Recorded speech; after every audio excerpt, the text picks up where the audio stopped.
Dean, thank you for your time. How's training been this week? How have the lads been? Obviously, it's been really warm, so you've sort of had to alter training times a bit this week. How's that been? Yeah, we've started much earlier, Thursday and today, Friday.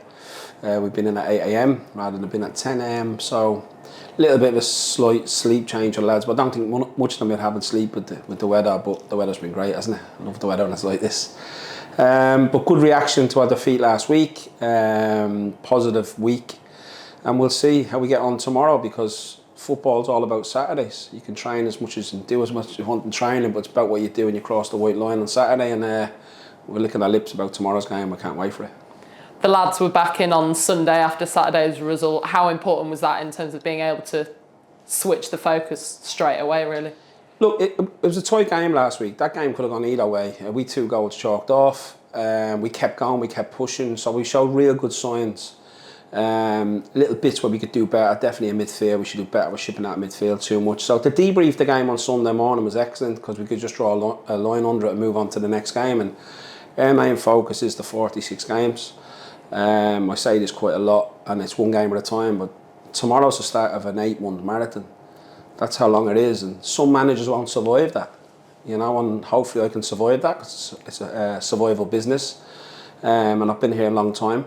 I'm headed into my 5th full season after taking the reins in interim charge 5-6 years ago now, and we've got a lot of positiveness at our football club. We've got a lot of good people at our football club, and the players' attitude and application has been spot on. Now we've got to get the detail right. So, every point we pick up, every goal we score, every goal we concede will matter. And that showed last season with the iffy start that we had. And we pushed really well at the back end. And we pushed well in different periods of the season. We performed well in different stages. But we have to make sure we're at it every week for the next 46 games in this marathon, basically. And the fourth part of the marathon starts tomorrow. Cabby obviously opened his account for the season, sort of continuing his great form from last season. As much as that will give him momentum, hopefully it will give, other players around him, sort of inspire them to open their account as soon as they can. It was funny, the chairman's son said to me, "Cabby don't look as good in pre-season, as sharp, not as good." He sort of said, "Not as sharp." This was before last week, and I said, "Don't worry, he's fine," because you have to remember, our pre-seasons are very, very difficult. So when we were playing games, the minutes are all calculated and they're accumulated to get to a certain amount of minutes in pre-season. The Cabby did every run in pre-season, never missed a session, did every game, and I have no doubts whatsoever. We'll get in minimum double figures this season again. He's a killer, he's off the mark, he's an assassin. I've got so much belief in him. I've tried to get him to the football club. I've said this so many times, 5-6 times, and we managed to get him eventually. And it just shows you opinions on football. Everyone's got an opinion on the game. It's not a criticism of Alex at all. We have a great relationship. But it was mad because he mentioned it to me. Even my wife would say to me, "What's going on with Cabby?" And this is what goes on. Everyone's got an opinion. And but look, with Cabby, attitude, application. And I got to be honest, I was shocked at how well he did in pre-season with all the runs and everything he did. So I see another side to Cabby. I see a leadership side to Cabby. Real leader in the group now. He's becoming a little bit more of a senior player. And we just need him on more chances than not. So the more chances we get him and create from him, the more goals he's going to score and be more helpful for the team. The first league game of the season is upon us. You mentioned it's the first of 46 games, and what better way to test yourself than against one of the other favourites for the league? Yeah, fantastic side. They did amazing last year. They were beating the playoff final. I thought, if anything, for me, pound for pound, they were the best side in the division last year, especially when we played them in the 2 games. This year, obviously, they made a managerial change. They've invested heavily within their group, and they've got some fantastic players. So it's a great test for us, to see how far we've come as well, because the last time we played them, in turnover, first half here, they were better than us in turnover. Total different philosophy, obviously, to the previous manager, to Robbo. New manager into the division as well, so we want to welcome into the division. But from our point of view, it's a total different game to when we played both times against Salford last year. Like I say, it's a different philosophy, different mentality. They play overload. They play with their fullbacks on the inside, and they try to play through the towards. And then obviously in the front line, they've got some big players. So we're aware of what they've got. I'm sure they'll be aware of what we've got. But yeah, it's going to be a great game. I think it's going to be actually a really exciting game. We're looking forward to it. It's a great challenge for us. You mentioned the change of manager, and obviously they fell short. We were pushing for playoffs up until the very end. So it's got the recipe to be a really exciting game, hasn't it? But it just shows you, if you look at Salford last year, I think they were 1 goal away from getting automatically promoted. I think they were in the automatic slots at one stage on the last day, I'm sure they were. And it just shows you the fine line between success and failure, and a manager pays with his job because of that. That's the rootlessness of the division and of football, of the business itself. And now it's a new chapter for them, and obviously their aim is to get promoted. They're probably the wealthiest team in the division. So, but look, money doesn't guarantee success in this business, even at the top level. You look at Man United and clubs like that, they haven't managed to get in title races. It took Arsenal 5 or 6 years to win the title, so since Arteta's come in, it just shows you how difficult it is to win. But I think Salford are a good side, and there's no doubt they'll be in the hunt come next April, early May.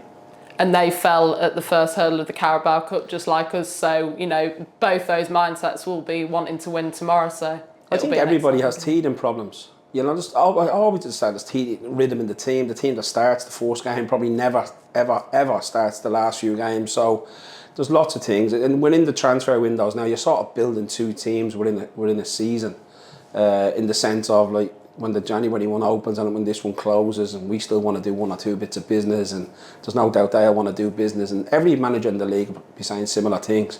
I think for us is we got to go out on our principles, and we step forward against anybody, no matter who it is. We step forward, we get after them, and that's my philosophy. Keep stepping forward, keep being brave, try to be brave and get on the ball, and try to get the ball back as quick as you can. So, and for the team we're going to play tomorrow, they'll try hurt us in possession. They're very technically a really good side, so, and they've got some talented players. So it's us as a collective, as a togetherness. This is what we need tomorrow for us to gain all 3 points. We're going to need our supporters more than ever. And we'll suffer in the game at different moments. That's a definite. I can guarantee you that. But we'll have our opportunities to hurt them as well. So I'm just hoping it's not like the one here last year at the Hive, where we played really well and got punished on the counter attack. I think twice in the first half, and then it happened early in the second half as well. So we're cautious of that. We've shown the players that this week, and we've shown the staff, the players. We've got a game plan, and hopefully we can stick to it. From our perspective, we obviously ended last season really strongly. 12 months ago you didn't know the division too well, but you feel like you know it a lot better now, so hopefully that momentum can carry on. Yeah, I feel I learn quick, and in defeat you learn more than when you have victory, but I try look at both. Whatever happens, when we lose or when we win and we draw, I try break the game down. I try to do that straight away on a Saturday evening, so I can clear my mind, so I can move on to the next game. And what's key for us is, and I've always been at this, not too high, not too low. It's really cliche, but just stay level. We got to stay really humble, whether we win or whether we lose. And what I can guarantee in this business, you can guarantee losing. So it's the reactions when you lose. That's the guarantee. I know we've got a good win rate last 4 years. I think it's 54% here, which is extremely high. Can we continue that? Can we take it to the next level? And time will tell. But these are the challenges I'm putting to the players. I'm putting to the board. I'm putting to everybody, our supporters, as a collective. We win together, we lose together, we draw together. So that's how it has to be. It's always been like that here with me, and our supporters know that. For those that were sidelined on Saturday, do you have any updates on those that are injured and anyone closer to coming back at all? Comley will be in the squad tomorrow, which is great. So he's got through the week and trained. As I know, Williams we're hoping to have back next week. Jack Maskell's obviously still suspended, which is a whammy for us. I think that's it. I think everybody else is available. And you mentioned the fans, obviously, first game of the season on home soil. The next 10 months are going to be full of up and downs, but you'll need them more than ever. We're going all the way through. I've spelled out what the goal is for us this year. If we've come 8th, we've got to do a Bromley basically. That's what we're looking to do. I'm not hiding behind anything or making excuses or anything like that. Everything's improved at the football club. The chairman's given us a brilliant infrastructure to step forward. We've upgraded in lots of different departments, especially off the pitch. We're getting the 1%ers right. So there's lots of positivity at the football club. Now it's up to myself and the players and the staff and the supporters to make sure Saturday is, especially at the Hive, is hell for the opposition.